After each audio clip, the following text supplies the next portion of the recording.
ஷே பிரமா எம்பி நல்லா குழல் ஊதிட்டான். மதுரை எம்பி மிதிச்சு ஒரு மிதிச்சார், ஒரு ஏற்றினார், கக்கிட்டான் கெட்டிக்காரன். 12 ஜோதிலிங்கம் 12 பாராளுமன்றத்தில் விஷ்ணு பிரமா சிவன் நாங்கள் 3 பேர் நிற்கிறத கரெக்டாக சொல்லுதான். அதான் கெட்டிக்காரன் அவன் வெளியே எடுத்து விடணும்ல. அடுத்தாப்புல பார்வதி அம்மா பாரத் மாதா அங்கே உள்ள பாராளுமன்றத்தில் உள்ளே இருக்குது. அப்போ வெளியே இங்கே தமிழ்நாட்டில் உட்காந்து கணக்கு போடுதார். அப்போ தமிழ்நாட்டுக்காரன் அரசியல்வாதி எப்படி தூக்கி நிற்கான்? அப்போ இவனு என்ன செய்வார்?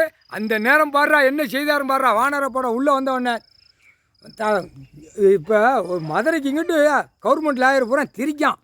திரிடா இன்னும் உள்ளே ஓட்டிடாதா, ஓட்டிட்டா கவர்மெண்ட் லாயரு வானரை படையிட்ட அந்த நேரம் போட்டார் வச்சுக்கோ, கசக்கிடுவாங்க. நடு ரோட்டில் விட்டு கசக்கிடுவாங்க. சரியா? ஆடாத ஆட்டம் பூரா ஆடி பாடி பூமியை அழித்து பூரா தப்பு செய்கிறவனுக்கு தண்டனை வாங்க கொடுக்காத அளவுக்கு நீதிமன்றத்தில் பூரா அந்த கவர்மெண்ட் லாயர் பூரா ஓவர் சேட்டை கசக்கிடுவாங்க. கசக்குன்னு குண்டை கசக்கி விட்ருவாங்க. போட்டாச்சு உனக்கு. டெல்லியிலேருந்து தமிழ்நாடு வரைக்கும் வெளியே ஏற்றிட்டான். அந்த இதை கணக்கு அவர் பார்த்தாரு. கடவுள் தான் பார்த்தாரு. வெளியே ஏற்றானா வெளியே வருதா இல்லையான்னு பார்த்தாரு. அழகாக வெளியே விட்டுட்டான். இன்னும் சொல்லி முடிச்சு போடுவார். டெல்லியில் தமிழ்நாடு வரைக்கும் அரசியல்வாதியா அதான் சொல்லிட்டார்ல.